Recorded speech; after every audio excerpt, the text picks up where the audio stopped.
거울 중에 거울입니다.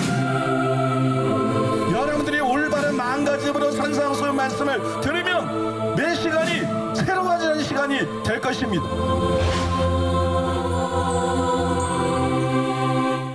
하나님의 말씀 함께 보시겠습니다. 오늘 우리에게 주시는 하나님의 말씀은 누가복음 6장 40절 말씀입니다. 누가복음 6장 40절 말씀을 함께 읽겠습니다. 제자가 그 선생보다 높지 못하나 무릇 온전하게 된 자는 그 선생과 같으리라. 아멘. 이제 담임 목사님께서 나오셔서 삼중사역의 놀라운 비결, 이런 제목으로 하나님의 말씀 선포해 주시겠습니다. 자, 오늘 말씀의 제목이 삼중사역의 놀라운 비결인데, 이게 이제 물론 우리 모두에게 필요한 메시지예요. 모든 성도들에게 필요한 메시지지만 특히 메시지는 누구에게 중요하냐 하면 이 사랑하는 사람들, 그 다음에 두중인 전도단, 이 팀장하고 팀원들, 이분들에게 굉장히 필요한 말씀이고 하나님이 주시는 말씀이라고 보시면 돼요. 그분들에게 하나님께서 들려주시는 그런 음성과 같은 말씀이에요. 그분들에게 이게 엄청난 영적인 돌파를 가져올 수 있는, 엄청난 영적인 돌파를 가져올 수 있는 그런 말씀이 될 거라고 믿습니다. 그래서 그분들은 더 정신을 차려서 이 시간에 귀 기울여서 잘 들어주시기를 바랍니다. 요한복음 14장 12절. 내가 진실로 진실로 너희에게 이르노니 나를 믿는 자는 내가 하는 일을 그도 할 것이요 또한 그보다 큰 일도 하리니 이는 내가 아버지께로 감이라. 이게 사실 누구나 이런 사역을 원해요. 그죠? 여러분, 정상적인 목회자라면, 정상적인 신자라면 다 이걸 원하죠. 그죠? 예수님이 하신 일을 하고 예수님보다 큰 일도 하고, 간단히 말해서 사복음서에 나타난 그런 예수님의 사역, 더 나아가서 사도행전에 나타난 그런 사도들의 사역, 그렇게 쓰임받기를 다 원하지 않아요? 뭐 저도 마찬가지예요.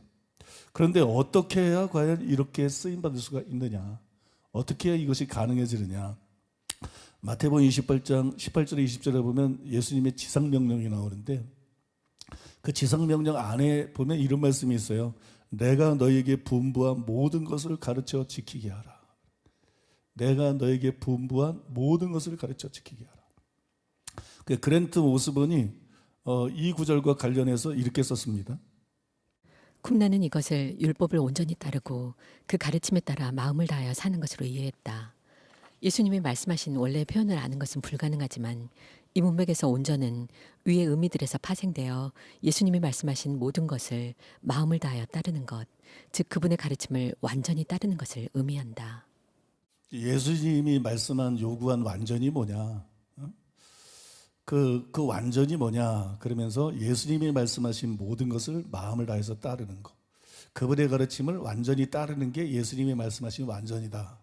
그리고 여기 가로에 보면 뭐라고 나와있냐면 마태복음 28장 20절, 내가 너에게 분부한 모든 것을 가르쳐 지키게 하라. 이걸 제가 인용한 이유가 그것 때문에 인용을 한 거예요. 왜냐하면 완전이 뭐냐, 그 완전을 설명하면서 이 그랜트 오스본이 마태복음 28장 20절을 얘기를 했다는 거죠. 내가 너에게 분부한 모든 것을 가르쳐 지키게 하라. 예수님이 분부한 모든 것을 가르쳐 지키면 어떻게 되겠어요? 그게 처음에는 서기관과 바리새인보다 나은 거지만 그게 차원이 올라가면, 성장하게 되면 완전이 되겠죠. 완전히 다른 게 아니잖아요. 우리가 완전을 배웠잖아요. 완전은 예수님이 율법의 의미를 온전히 드러낸 거를 온전히 지키는 거, 그죠? 그게 완전이잖아요. 그러니까 이게 실제로 완전 아니에요. 그래서 저는 완전은 예수님의 지상 명령 중에 한 부분이다. 완전은 지상 명령 중에 일부다. 예수님의 지상 명령은 모든 신학자와 모든 목회자들이 순종해야 되는 것이기 때문에, 그래서 모든 목회자들이 설교를 할 때 성경에 나오는 바울이 그랬던 것처럼 성도를 온전케 하기 위한 목적으로 설교를 해야 된다는 거예요. 성도를 온전케 하기 위한 목적으로 설교를 하고 성도를 온전케 하기 위한 목적으로 그렇게 목회를 해야 그게 마땅하다는 거예요. 이 점에서도 많이 지금 개신교가 거의 단체적으로 빗나가 있죠. 그죠? 그런데 저는 이 완전히 이렇게 지상명령의 일부일 뿐만이 아니고, 한 부분일 뿐만이 아니고, 지상명령을 가장 효과적으로 성취할 수 있는 비결이기도 하다. 완전은 지상명령이고, 완전은 지상명령을 성취할 수 있는, 효과적으로 성취할 수 있는 그런 비결이다.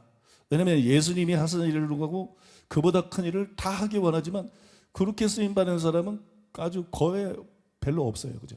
아주 극소수만 그렇게 쓰임을 받습니다. 치유가 일어나도 뭐 사실 약하게 일어나지 예수님이 하신 것처럼, 그죠? 사도들이 한 것처럼 그렇게 일어나는 사람들은 뭐 세계적으로도 뭐 손가락에 꼽을 정도로 극소수 아니겠어요? 굉장히 어느 시대나 이게 극소수였죠. 이 예수님이 하신 일을 하고 그보다 큰 일을 하려면 어떻게 해야 되느냐? 완전해져야 된다는 거예요. 이거를 놓쳤다는 거예요. 이게 키인데 이걸 놓쳤다는 거예요. 완전해져야 그 일이 가능한 것이지, 그냥 믿고 그냥 성령 충만 받고 그냥 은사 받고 임파테이션 받고 기도하고 이거 가지고는 낮은 수준의 것밖에, 평범한 것밖에 안 일어난다는 거예요. 정말 예수님이 하신 일을 하고 그보다 큰 일을 하면 완전해져야 된다.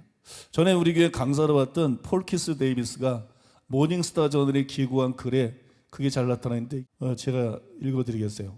나는 이분의 삶을 연구하면서 그가 사역 초기에 경험한 놀라운 하나님의 방문을 발견하게 되었다. 알렌은 복음 전도자로서 다소 성공적인 사역을 하고 있었지만 초자연적인 일들은 경험하지 못했다. 그의 사역에 능력이 부족한 것으로 인해 알렌은 필사적으로 하나님을 구하고자 하는 열망을 갖게 되었다.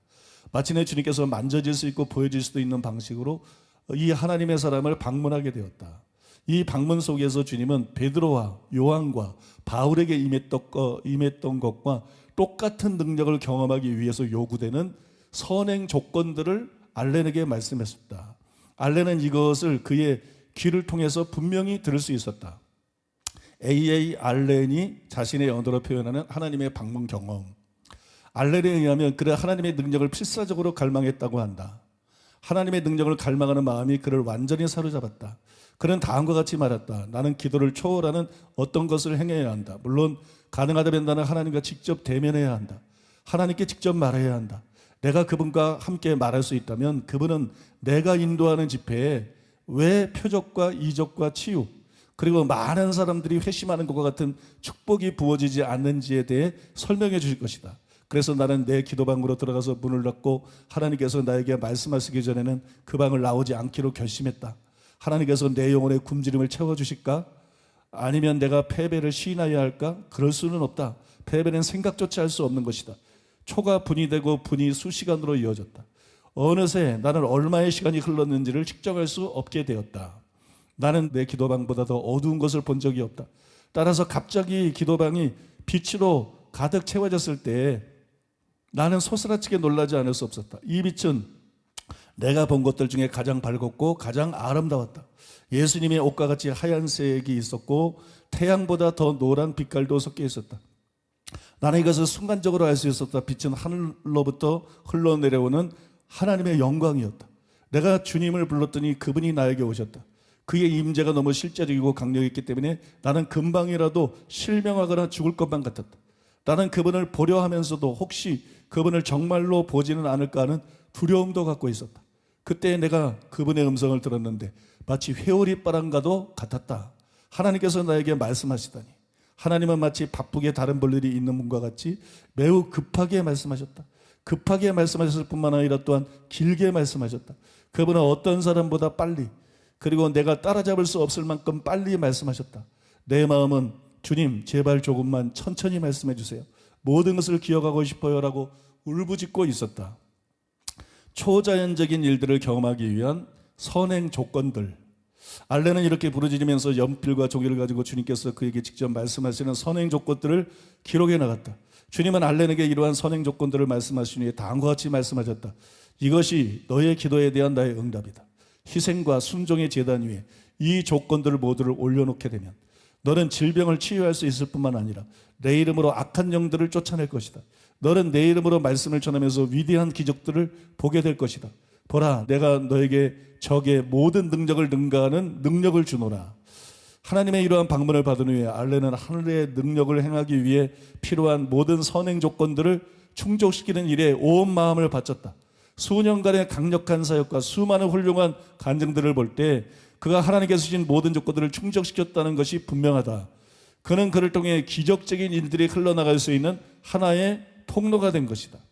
주님과 그분으로부터 직접 주어진 선행 조건들은 다음과 같아. 조건 1. 제자가 그 선생보다 또는 종이 그 상저보다 높지 못하다. 제자가 그 선생보다 또는 종이 그 상전보다 높지 못하나니 제자가 그 선생 같고 종이 그 상전 같으면 조카도다. 집주인을 바알세브라 했거든 하물며 그 집 사람들이라. 우리에게는 더 위대한 일을 할 수 있는 세대가 약속되어졌다. 그럼에도 불구하고 이것은 기본적으로 예수님께서 행하신 것과 똑같은 일을 행하는 많은 사람들을 의미한다. 누가 그의 선생보다 뛰어나기를 기대할 수가 있는가? 이 세대 안에 예수님의 것과 똑같은 기름 부음을 가지고 그분이 행하셨던 일들을 하는 수천의 사람들이 있을 수 있다. 그렇다 할지라도 우리가 실제로 마태복음 10장 8절 말씀대로 살아가려면 마태복음 10장 18절에서 25절에 열거된 핍박을 견뎌낼 준비를 하고 있어야 한다. 우리는 우리의 선생 위에 있지 않다. 그들이 예수님을 핍박했다면 그들은 우리가 그리스도의 일을 행할 때 우리 또한 핍박할 것이다.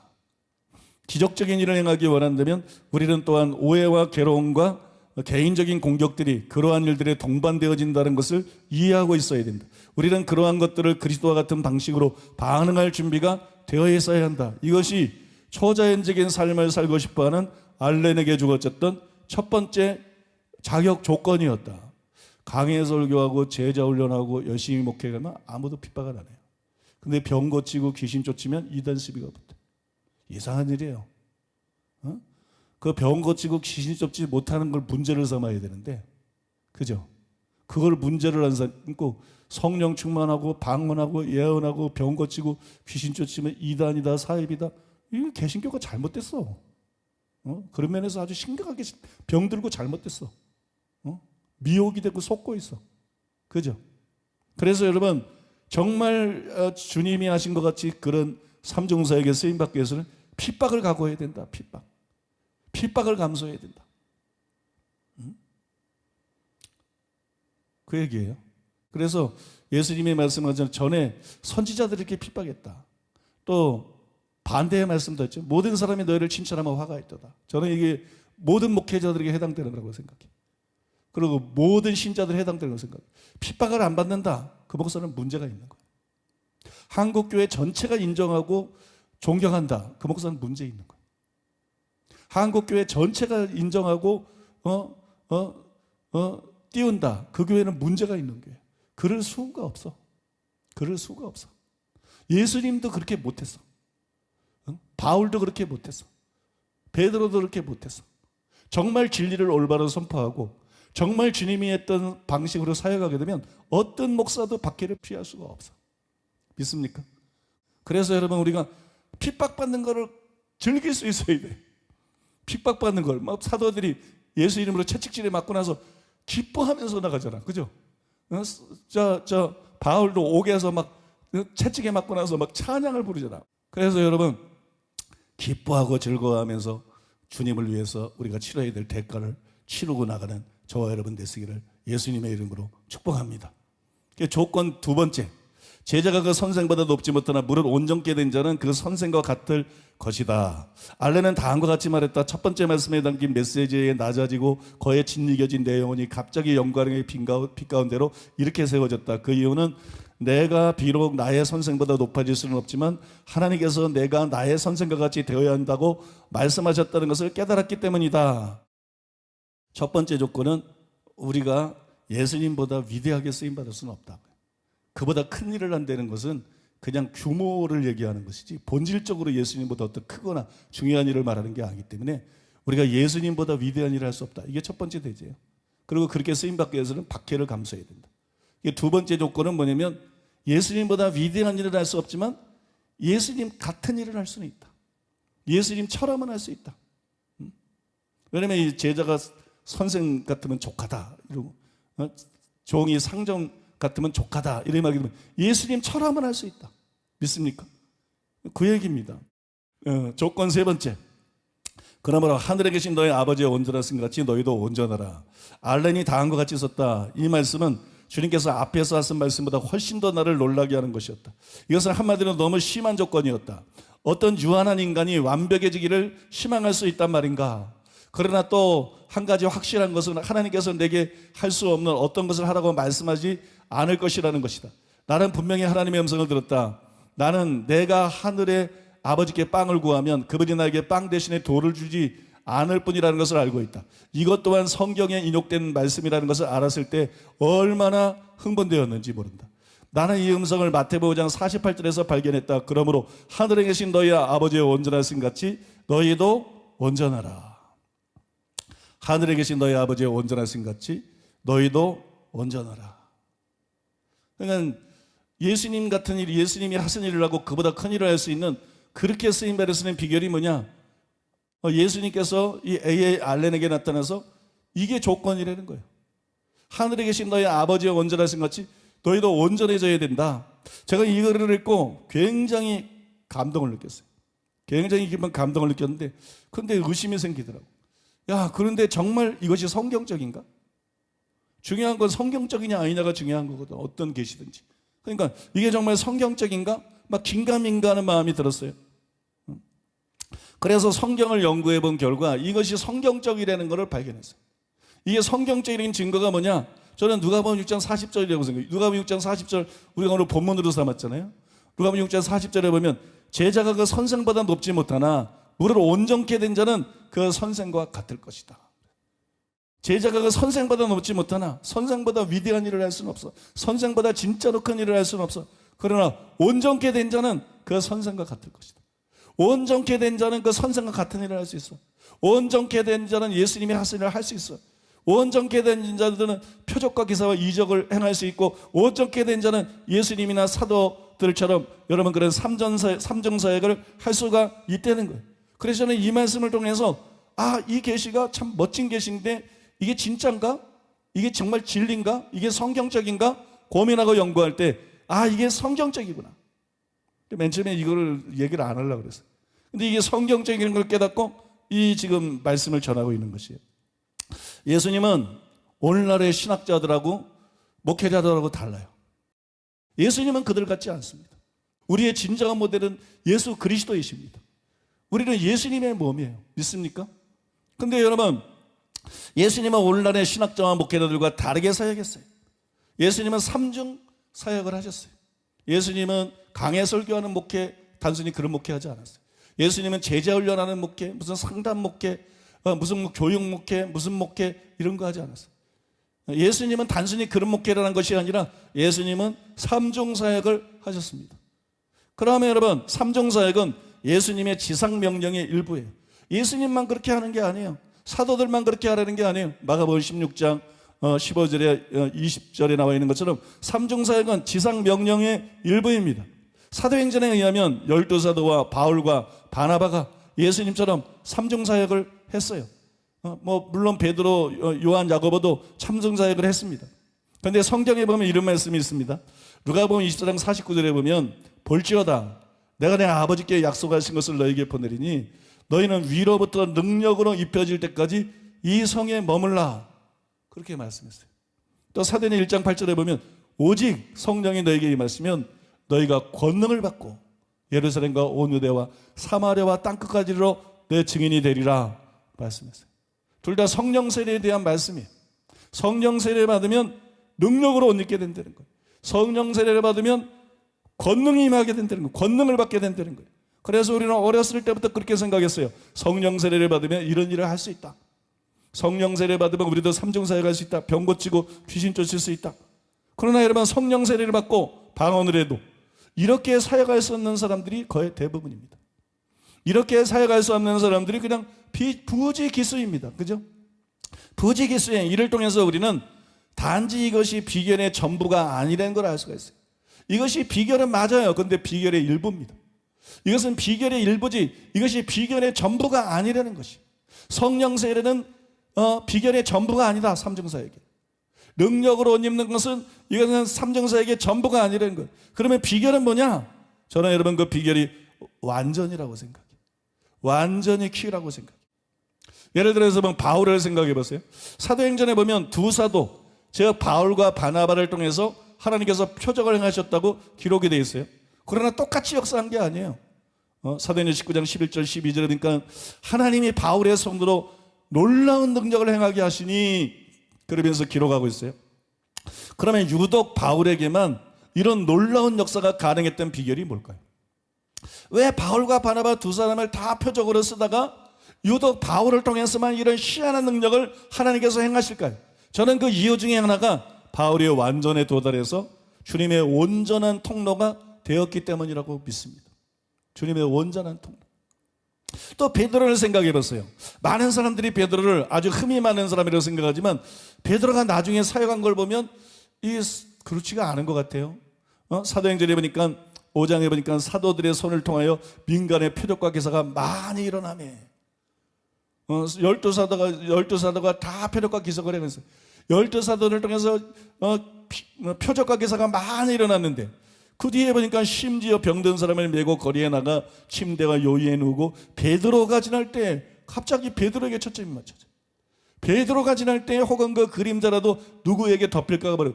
베드로가 얼마나 대단했으면 안수받고 막 기도받는 게 아니라 그냥 그림자라도 좀 덮이면 좋겠다.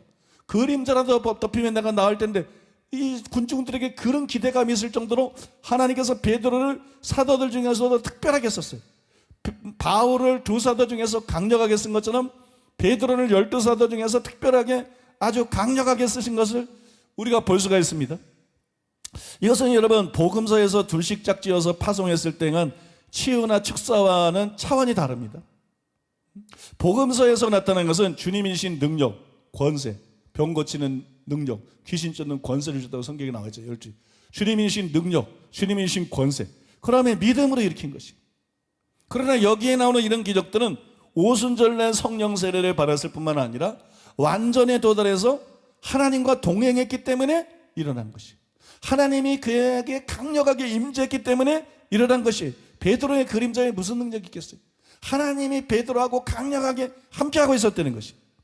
베드로가 완전했다는 것이 여러분들에게 생소할 수도 있겠지만 물론 여러분 복음서에 나타난 베드로는 성급하고 실수가 많은 사람입니다. 그러나 사도행전을 한번 보세요.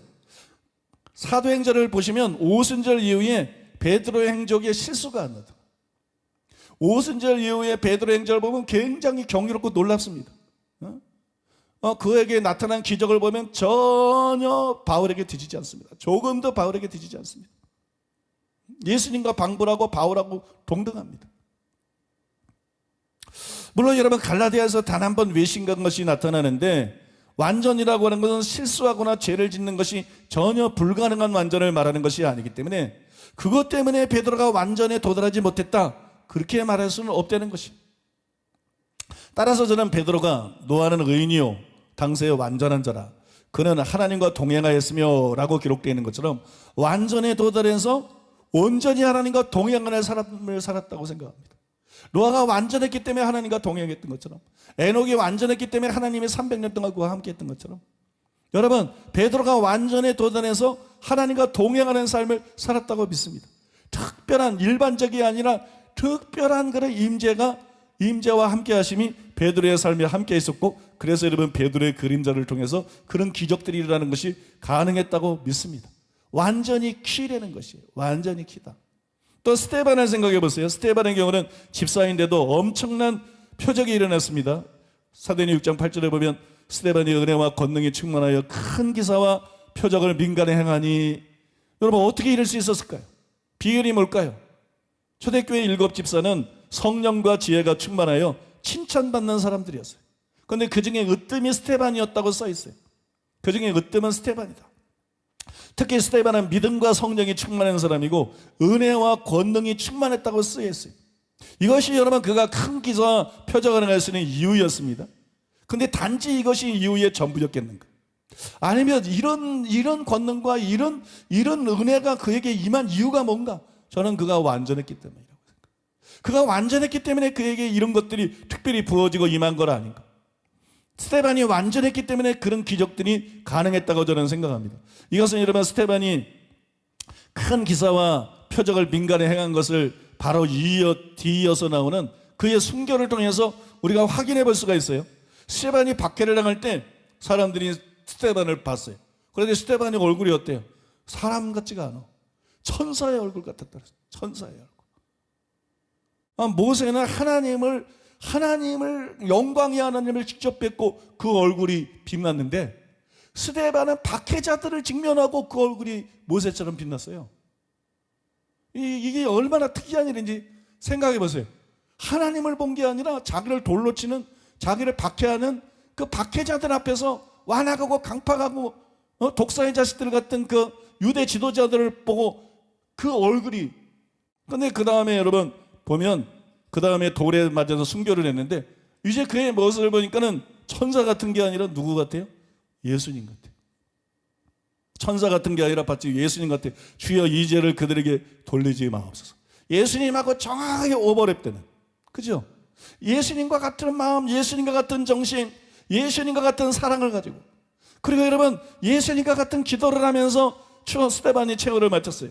스데반이 분명히 완전히 도달했다는 거예요. 믿습니까? 스데반이 완전해졌다는 거예요. 그리고 스데반이 이렇게 완전해졌기 때문에 그에게 그런 특별한 은혜들이 임할 것이다.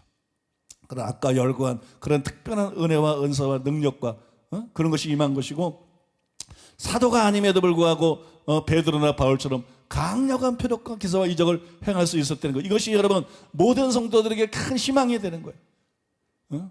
사랑하는 사람들을, 모든 팀장과 사역자들에게, 또 두적인 전도전의 모든 팀장과 사역자들에게 이것이 여러분 큰 격려가 되고 위로가 되는 거예요. 스데반은 집사였지만 완전히 도달했을 때 하나님이 그를 사도처럼 사용했다. 사도와 방불하게 사용했다. 믿습니까? 여러분 이게 단순히 직분의 문제가 아니고 우리가 완전히 도달하면 하나님이 그렇게 사용하시는 것이, 하나님의 뜻이 뭐예요? 예수님이 보여준 거예요. 사복음서가 보여준 거예요. 예수님은 사복음서에 보면 다 고쳤다 이런 말씀입니다. 다 나음을 얻었더라. 다 나음을 얻었더라. 주여 원하시는 자를 깨끗게 하실 수 있습니다. 내가 원하노니 너는 깨끗함을 받아라. 예수님은 다 고쳐주셨어. 예수님은 반드시 설교만 하고 끝내지 않아서 예수님은 반드시 귀신 쫓고 병 고치는 치유사역을 하셨어. 여러분 믿습니까? 이게 예수님의 뜻이 뭔지를 보여주는 거예요. 하나님의 뜻이 뭔지를 보여주는 거예요. 왜 근데 치유가 나타나도 어느 정도 나타나고 멈추는가? 왜 일부만 치유받고 멈추는가? 우리가 완전하지 않아서 그렇다는 거예요. 하나님이 우리를 어떻게 사용하기 원하시는지 그 뜻은 명백하다는 것이에요. 그게 복음서에 나타나 있다는 것이. 그렇죠 여러분? 그렇지 않습니까? 그러니까 여러분 우리가 완전한 자가 되면 정말 예수님이 하신 일을 우리가 할 수 있게 하신다는 거예요. 그게 하나님의 뜻이기 때문에 우리가 정말 완전한 자가 되면 예수님보다 큰 일을, 약속한 일들 할 수 있게 하신다는 거예요. 그게 하나님의 뜻이기 때문에, 하나님이 우리를 사용할 때 원래의 목적은 그것이기 때문에. 믿습니까?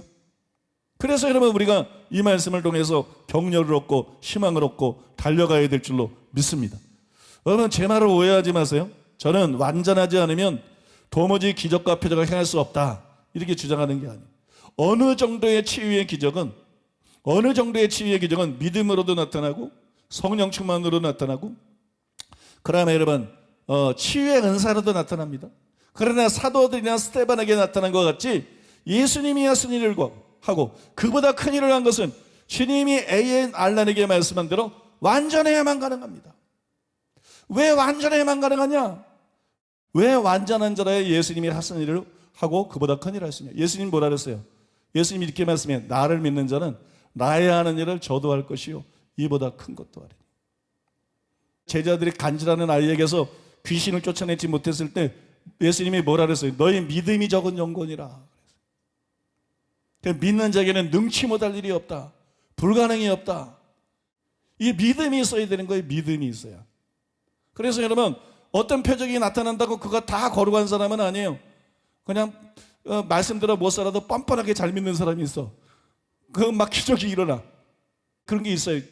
그러니까 기적은 거짓 선지자도 행할 수 있는 거예요. 근데 여러분 이 믿음이 어디서 나오느냐? 이 믿음은 단순히 심리적인 게 아니에요. 그런 요소도 어느 정도 있지만 이 믿음은 근본적으로 인격적인 것입니다. 도덕적인 것입니다. 관계적인 것입니다. 이 믿음은 인격적이고 도덕적이고 관계적인 것이에요. 여러분 케네스 해긴 목사님 책에 보면 무슨 얘기가 나오냐면 이 양심의 가책보다 믿음을 약화시키는 게 없다. 양심의 가책보다 믿음의 적이 없다. 그죠? 병자를 위해서 기도할 때나 귀신을 대적할 때나 자기 삶 속에 하나님 말씀대로 살지 못해서 떳떳하지 못하고 양심의 가책이 있으면 강력한 믿음이 안 생겨요. 그러나 우리가 온전히 도달해가지고 하나님 말씀대로 온전하게 살면서 그 마음속에 강 같은 평화가 넘치고 주님의 임재가 느껴지고, 그러면 여러분 거기서 믿음이 올라오는 것입니다. 우리가 정말 거룩해지고 우리가 정말 주님을 닮게 되고 우리가 정말 온전하게 되면 그게 여러분 전부 믿음의 기초가 된다는 것이 믿습니까? 그게 전부 믿음의 기초가 된다. 그래서 완전하고 예수님이 하신을 행하는 거하고 무슨 상관이 있느냐? 바로 완전에 도달해야 완전히 믿을 수 있다는 거예요. 완전에 도달해야 의심이 틈타지 않는다는 거예요. 우린 믿음은 안 되는 걸 알아. 그래서 의심은 다 이렇게 좀 정신적으로 노력해서 걸러내버리고 믿음만 막 모아서 믿어보려고 애를 많이 쓰고 막 별짓을 다 하잖아요. 그런데 여러분, 이 믿음이라는 것은 굉장히 도덕적인 것이다. 단순히 심리적인 것이 아니다. 믿습니까 여러분? 그래서 완전에 도달한 사람이라야 의심이 틈타지 못해. 완전에 도달한 사람이라야 완전한 믿음을 가져. 이해되세요? 완전한 믿음을 갖는다. 그래서 완전히 바로 믿는 자에게 약속된 예수님이 하신 일을 하고 그보다 큰 일을 더하는 비결이라는 거예요. 어떤 사람들은 완전히 표적과 무슨 상관이냐 이렇게 생각할지도 모르겠어요. 그러나 카톨릭의 오류가 많지만 표적이 강력하게 나타나는 자를 성자로 생각한 것에는 어느 정도 일리가 있는 것이에요. 표적이 강하게 나타나는 거 다 성자는 물론 아니었어. 그러나 표적이 나타난 자를 성자로 생각한 거는 어느 정도 일리가 있어요. 어느 정도의 표적은 다른 이유로도 나타날 수 있지만 성 프란시스처럼 표적이 나타나는 것은 완전해야 가능한 것이에요. 성 안토니도 마찬가지고 인도의 성자 썬다슨 같은 경우에는 그가 기적에 관심이 전혀 없으면서도 불구하고 그의 삶 속에는 엄청난 기적들이 일어났습니다. 왜냐하면 그가 완전했기 때문이에요. 기적을 원하든 원하지 않든 그가 완전했기 때문에 그의 삶 속에 기적이 일상적으로 일어났어요. 이렇게 완전한 자들에게는 강력한 표적과 기사와 이적이 일어난다는 것이에요. 그러면 완전한 자에게 이런 놀라운 기적들이 일어나는 이유가 뭐냐? 그 이유는 명확합니다. 너무나 분명해. 완전한 자에게 이런 기적이 일어나는 이유가 뭐냐? 그건 아주 명확한데 하나님께서는 깨끗한 그릇을 사용하시기 때문에. 하나님이 깨끗한 그릇을 사용한다는 얘기는 하나님은 깨끗하면 깨끗할수록 더 사용할 수 있다는 얘기예요. 그리고 우리가 완전히 도달하면 하나님의 뜻대로 완전히 사용할 수 있다는 뜻이에요. 바로 예수님과 같은 사역을 이 땅에서 우리로 하여금 하게 하는 것입니다. 그래서 여러분, 완전에 이르는 사람들은 예수님이 하신 일을 할 수 있는 거예요. 삼정사역이 가능해지는 거예요. 하나님이 우리를 얼마나 써주시느냐에 따라서 기적의 크기와 빈도수가 달라집니다. 죄는 하나님과 우리를 가로막습니다. 하나님의 사역을 방해하는 것은 단순히 마귀가 아니에요. 하나님의 사역을 방해하는 것은 우리의 죄입니다. 우리의 죄가 마귀보다 더 치명적이에요. 마귀는 예수 이름으로 물리칠 수 있지만 우리의 죄는 그렇지 않아요. 회개해서 용서받을 수 있다 할지라도 여러분, 그 사역할 때 그런 믿음이 안 생깁니다. 사역할 때 그렇게 하나님 앞에 당장 쓰임받을 수가 없습니다. 우리가 하나님께 쓰임받는 것을 가장 방해하는 것은 바로 여러분, 우리 자신들의 죄예요. 그러나 온전한 사람이 되면 그런 모든 방해가 사라집니다. 하나님이 우리를 쓰는데 방해가 됐던 모든 방해가 사라집니다. 우리가 완전한 사람이 되면 우리를 쓰시고자 하는 하나님의 손에 완전히 붙잡히게 됩니다. 사로잡히게 됩니다. 진짜 성령 충만이 주어지는 거예요. 진짜 성령 충만, 온전한 성령 충만이 주어지는 거예요. 온전히 하나님이 우리를 장악하시고 하나님이 쓰시고 싶은 대로 우리를 온전히 쓰실 수 있게 되는 것이에요. 그래서 여러분, 완전과 정도 이상의 놀라운 기적들은 불가분에 관계되는 것이에요. 사복음서가 재현되고 사도행전이 재현되는 그런 사역은 완전해야만 가능하다는 것을 믿으시기 바랍니다. 이거는 여러분 좀 다른 방식으로 설명해 보면, 표적이 나타나는 원인 혹은 비결이 뭐냐? 표적이 나타나는 원인 혹은 비결은 하나님이 함께하는 거예요. 내가 하는 게 아니에요. 내가 하는 게 아니에요. 하나님이 함께하는 거예요. 하나님. 한번 읽어주시기 바랍니다. 여호수아 1장 5절. 내 평생에 너를 능히 대적할 자가 없으리니 내가 모세와 함께 있었던 것 같이 너와 함께 있을 것임이니라. 마가복음 16장 20절. 제자들이 나가 두루 전파할세 주께서 함께 역사하사 그 따르는 표적으로 말씀을 확실히 증언하시니라. 사도행전 14장 27절. 그들이 이르러 교회를 모아 하나님이 함께 행하신 모든 일과 이방인들에게 믿음의 문을 여신 것을 보고하고. 사도행전 15장 4절. 예루살렘에 이르러 교회와 사도와 장로들에게 영접을 받고 하나님이 자기들과 함께 계셔 행하신 모든 일을 말하매. 여기 보면 전부 그렇게 나와요. 내가 모세와 함께 했던 것이 너와 함께일 것이다. 그랬더니 모세가 홍해를 가는 것처럼 여호수아가 요단강을 가르고, 그죠? 모세가 했던 그 모든 기적과 이적들을 갑자기 무슨 은사가 임한 게 아니야. 여호수아에게 무슨 갑자기 무슨 은사가 임한 게 아니라 내가 모세와 함께 했던 것처럼 너와 함께 있을 것이다 그랬더니 모세를 통해서 놀라운 기적을 한 것처럼 그 다음부터는 여호수아를 통해서 놀라운 기적들이 일어나요. 제자들이 두루 나라 전파했을 때 주께서 함께 하사. 주님이 함께 하니까, 제자들과 함께 하니까, 사도들이라서 그냥 기적이 일어나니까 주님이 함께 하니까 표적이 막 일어나요. 바울도 마찬가지로 하나님이 함께 행하신 모든 일, 하나님의 자들과 함께 계셔서 행하신 모든 일, 표적과 기사와 이적, 삼종 사역을 통해서 성공적으로 선교한 그 선교 사역의 보고를 그렇게 하고 있어요. 근데 하나님이 누구하고 함께 하느냐? 하나님이 함께한 가장 대표적인 사람 중에 하나는 모세를 예로 들 수 있겠지만 에녹입니다. 에녹이 하나님과 동행하다니, 그냥 어느 순간에 함께 했던 게 아니야. 어느 순간에 막 강하게 하나님이 임재하시고 기름 붓고 이랬던 게 아니야. 선지자들처럼. 그냥 에녹은 뭐냐? 하나님하고 그냥 동행을 했어. 늘상 300년 동안 에녹은 늘상 하나님과 동행을 했어. 그럼 왜 하나님이 이렇게 에녹하고 특별히 함께 했느냐? 여러분, 히브리서 그 이유가 나타나 있는데 하나님을 기쁘시게 하는 자였기 때문이다. 그렇게 나와 있어요. 하나님을 기쁘시게 하는 자였기 때문이다. 하나님을 기쁘시게 해드리는 삶의 비결이었다는 거예요. 하나님은 온전히 하나님을 기쁘시게 하는 자들, 즉 온전한 자들과 온전히 함께 하신다는 거예요. 창세기 6장 9절에 보면 노아는 의인이요 당세의 완전한 자라. 그가 하나님과 동행하였으며 에녹과 똑같은 얘기가 나와요. 하나님이 노아하고 동행하셨더라. 요한복음 8장 29절에 보니까 나를 보내시니 이가 나와 함께 하시도다. 나를 항상 그가 기뻐하시는 일을 행함으로 나를 혼자 두지 아니하셨느니라. 예수님의 고백이에요. 항상 내가 기뻐하시는 일을 행했기 때문에 완전한 자인 노아에게 하나님이 동행하셨고, 그 다음에 항상 하나님의 기뻐하시는 일을 행했다. 이게 완전이죠. 물론 예수님은 완전하셨죠. 그래서 나를 혼자 두지 않는다. 그냥 항상 하나님이 임해 계신 거야. 항상 함께 하는 거야. 항상 동행하는 거야. 믿습니까 여러분? 예수님이 이 말씀에 이게 드러나 있어요. 그리고 전능하신 하나님이 실제로 함께 하시면 모세를 통해서 볼 수 있는 것처럼 기적은 아주 쉬운 일이 된다는 거예요. 홍해를 가르는 것은 뭐든 아주 쉬운 일이 되고 일상적인 것이 되어버린다는 것이에요. 믿습니까? 모세의 사역과 삶 속에 기적은 일상적인 것이었어요. 마찬가지로 기적은 쉬운 일이 되고 기적은 일상적인 것이 되어버린다는 거예요. 그러면 사도들처럼 놀라운 표적과 기적이 동반하는 삼종 사역을 안 하면 어떻게 해야 되느냐? 영성운동 집회 맨날 쫓아다녀봤자 그거로 안 된다. 그게 하나님을 대신할 수 없어요. 그게 하나님과 나와의 관계를 대신할 수 없어요. 영성 집회 쫓아다니고 기도받는다고 되는 게 아니라 온전을 추구해야 된다는 것이에요. 믿습니까? 온전을 추구하는 것이 바로 여러분 비결이라는 것이에요. 물론 예가 아주 없는 건 아니에요. 표적이나 기적을 행하는 쪽으로 5달란트나 되는 은사를 받은 사람들이 있어요. 그런 사람들은 완전히 도달하지 못해서도 강한 표적과 기적이 일어납니다. 그러려면 그거는 삼손이나 아니면 타드 벤트리가 그랬던 것처럼 오래 가지 못해요.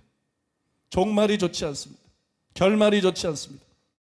캐드린 쿨만의 책에 보면 캐드린 쿨만이 자신의 삶에서 왜 그런 놀라운 치유와 기적이 일어나는지 고백하는 게 있는데 자기가 죽고 난 다음부터 그것이 일어났다. 그 자아의 죽음이 뭐예요? 바꿔 말해서 온전이죠. 나는 죽고 내 안에서 온전히 예수님이 사는 거 믿습니까? 주님이 나를 온전히 주장하는 거, 그게 바로 온전 아니에요? 캐드린 콜만은 자기의 기름 부음이 비결이 뭐냐? 죽음이다. 죽음. 기름 부음의 비결이 뭐냐? 죽음이다. 내가 죽었기 때문이다. 내 자아가 죽었기 때문이다. 강대성에 올라가기 전에 얼마나 자기가 죽는지 모른다. 강대성에 올라가기 전에 얼마나 자기가 죽는지 모른다. 자기가 죽어야 주님이 사는 거예요. 자기가 죽어야 주님이 나타나는 거예요. 자기가 죽어야 주님이 역사하는 거예요. 믿습니까? 바로 여러분 온전히 비결이라는 것이에요. 온전히 비결이다. 이제 오늘 말씀을 어느 정도 좀 정리를 해보려고 그러는데요. 지금까지 전한 말씀도 중요한 말씀이지만 지금부터 해드릴 말씀이 아주 중요한 말씀. 지금부터 해드릴 말씀이 아주 중요한 말씀인데 앞에서 저는 완전에 도달했기 때문에 놀라운 표적과 기적을 행했던 사람들의 예를 여러분들에게 들어드렸어요. 그런데 한 사람이 더 있습니다. 바로 여러분이 잘 아는 김옥경 목사님이에요. 김옥경 목사님이 제 동력자리에서 완전에 도달했다, 이렇게 제가 우기는 게 아니에요. 그렇게 우기는 게 아니고 어떤 성도님이 김옥경 목사님이 초창기 때 설교한 거를 타이핑한 너희가 나를 진심으로 사랑하느냐, 이런 설교 전문을 카페에 게시글을 올린 적이 있어요. 근데 거기에 보니까 이런 내용이 나와 있어요. 저는 주님을 사랑하고 싶은 소원 이외에 없습니다. 주님이 생명이시고 참 만족이시고 모든 것이시기 때문에 정말로 제 전부를 주님을 사랑하는 일에 집중하고 삽니다. 어떻게 하면 주님을 더 사랑할 수 있을까? 어떻게 하면 주님을 더 깊이 사랑하게 될까? 어떻게 하면 주님을 더 많이 할 수 있을까? 그것에 제 마음이 온전히 집중되어 있습니다. 그런데 여러분에게도 그 일이 가능합니다. 많은 이들이 그것이 가능하다는 사실을 모르기 때문에 아예 포기했습니다. 그들은 악한 영들에게 미혹되고 속은 것입니다. 우리가 정말로 주님만을 생각하고 사랑하고 알아가고 오직 주님만 보고 느끼며 즐거워하며 살 수 있습니다. 그것을 믿으십시오. 그리고 도전하시기 바랍니다. 제게도 그 일이 처음부터 가능했던 것은 아닙니다. 하지만 저는 성경에 있는 약속을 그대로 믿었습니다. 저는 하나님을 사랑할 수 있고 하나님을 닮고 하나님처럼 온전하게 거룩하게 된다는 그 약속을 정말로 믿고 처음부터 그것에 관심을 가졌습니다. 그것에 제 마음을 쏟았습니다. 우리가 마음을 다하고 목숨을 다하고 뜻을 다하여 하나님을 사랑할 수 없다면 하나님이 그것을 명령하실 리가 없잖아요.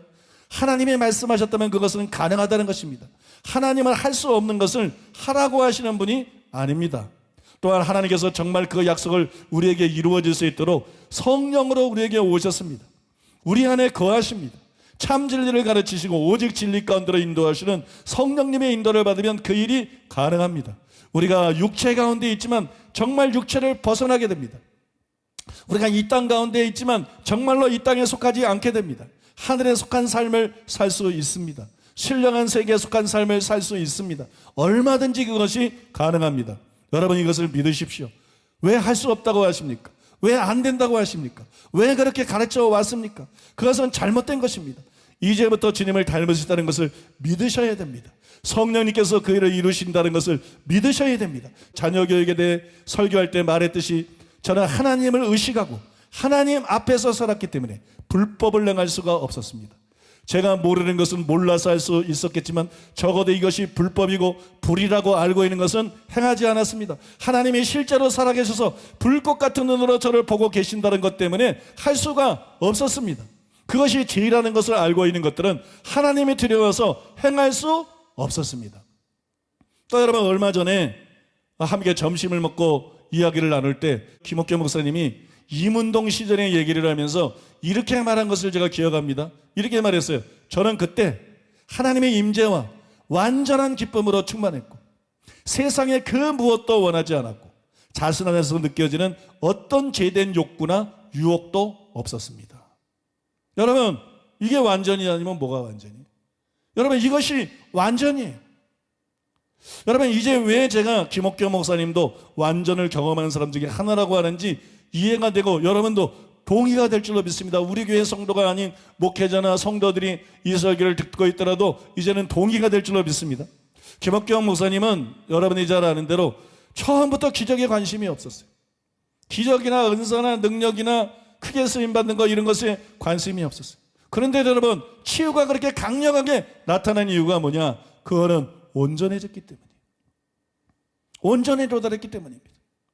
자기가 원하든 원치 않든 온전에 도달했기 때문에 치유가 일어나는 것이에요. 지금부터 하는 말을 잘 들으셔야 돼요. 성령께서 저에게 강력하게 부어주신 메시지들입니다.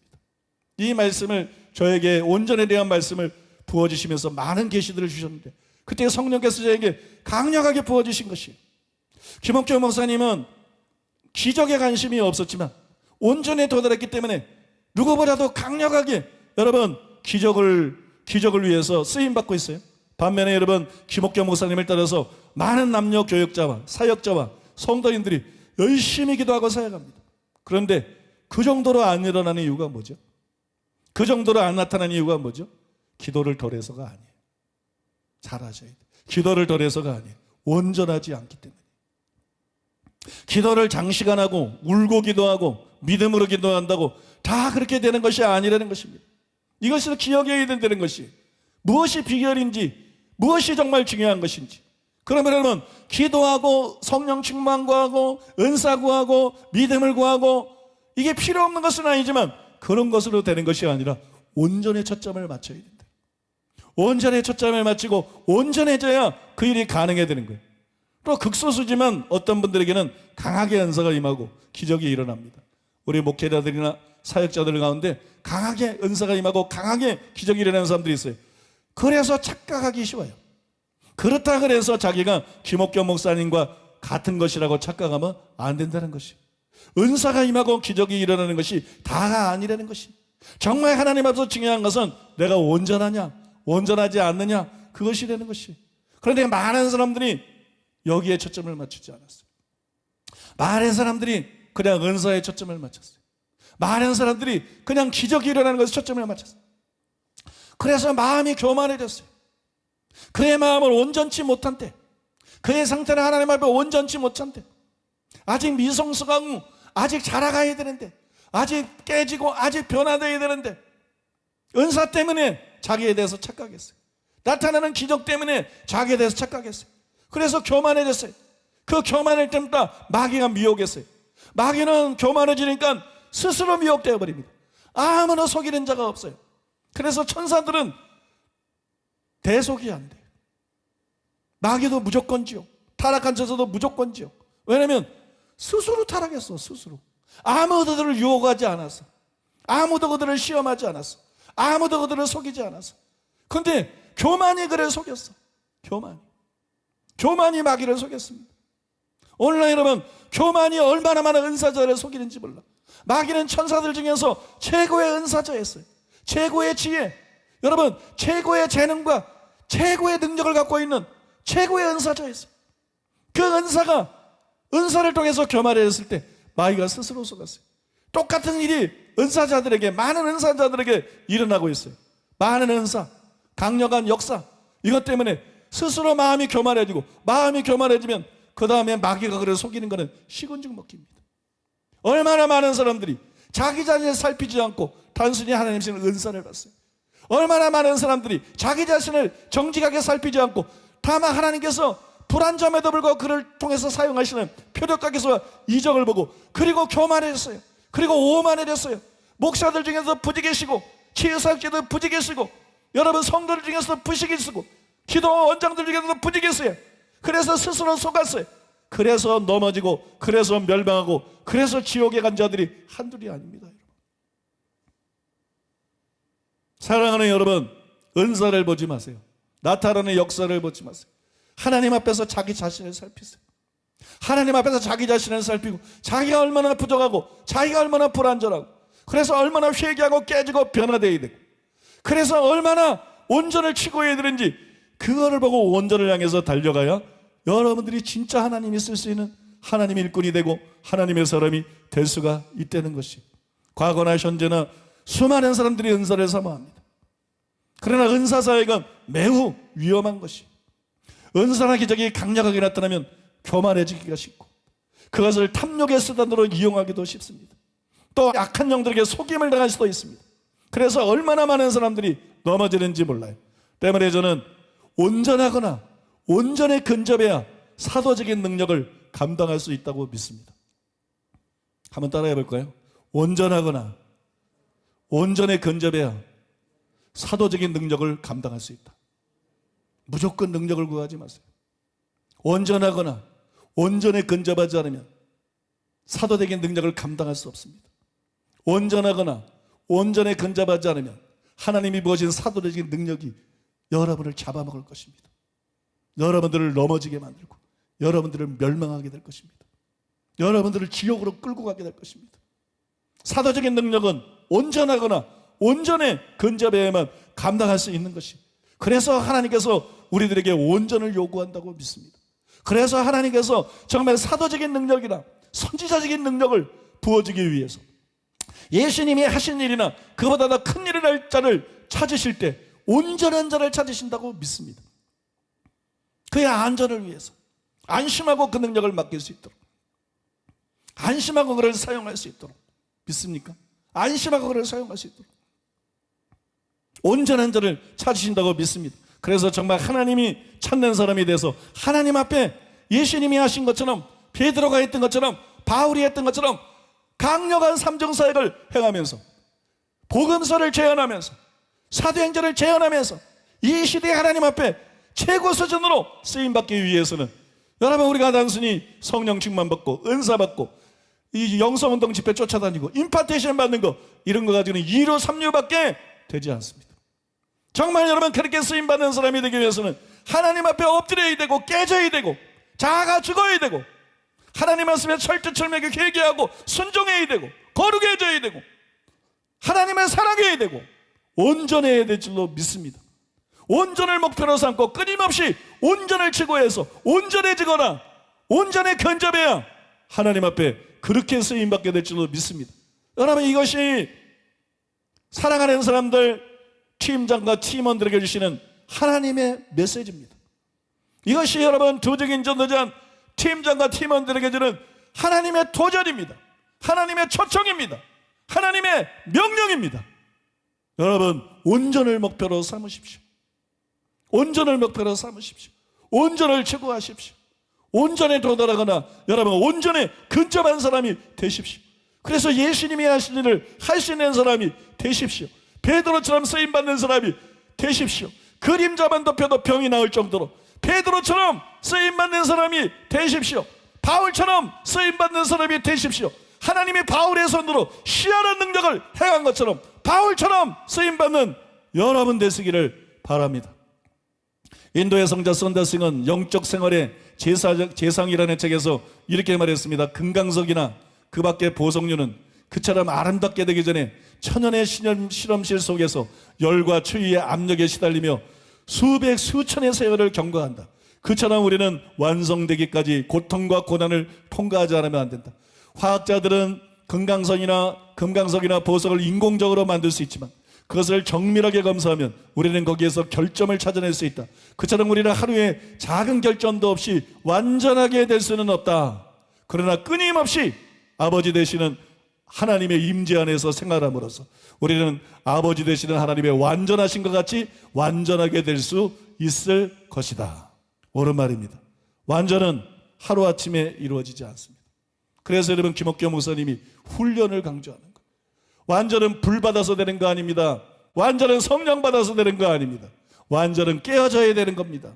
완전은 연단을 받아야 되는 거고, 완전은 여러분 훈련을 통해서 되는 것입니다. 아이가 하루아침에 뻥튀기처럼 클 수 없는 것처럼 시간이 필요한 것입니다. 그래서 여러분, 조급하면 안 돼요. 성급한 마음을 버려야 돼요. 완전하면 하나님께서 예수님처럼 베드로처럼 바울처럼 쓰시는 것이 사실이지만, 완전하지 않아도 우리가 우리의 상태보다 조금만 더 거룩해져도, 조금만 더 정결해져도, 조금만 더 성장해도 하나님은 우리를 더 강하게 쓰십니다. 더 크게 쓰십니다. 더 효과적으로 쓰십니다.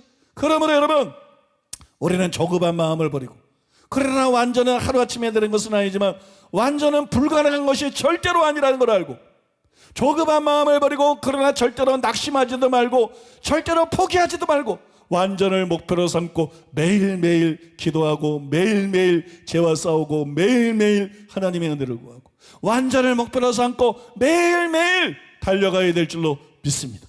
그래서 우리는 결국 완전에 도달해야 됩니다. 결국 우리는 완전에 도달하거나 완전에 근접한 사람이 되어야 됩니다.